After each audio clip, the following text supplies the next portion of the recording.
For today's kanap, i-share ko sa inyo ang pinakamahirap at hate na hate kong recipe. As usual, nagisa lang tayo mantika, sibuyas, kamatis, at saka bawang. And of course, mga spices at maraming lemon at saka fresh parsley. Ito yung ginamit ko para sa vegetable stuffings and ready na ating rice stuffings. Ito ngayong gamit kong grief leaves and then nagumpisa na nga ako. Nilagyan ko siya ng rice stuffing at saka both sides tinupi and then nirolyo lang. Ganun lang kasimple ang pagbalot. So ayun na nga, ready na ating kaldero at nilagyan natin ng patatas underneath to prevent kung sakaling masunog.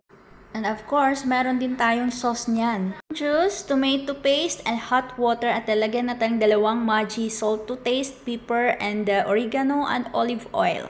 So ayun na nga, binusan natin ating sauce sa ating grief stuff at then ganun din sa ating vegetable stuff. In-arrange natin sa malaking plato at binuhusan ng konting sauce para hindi mukhang dry and then yun na, done na!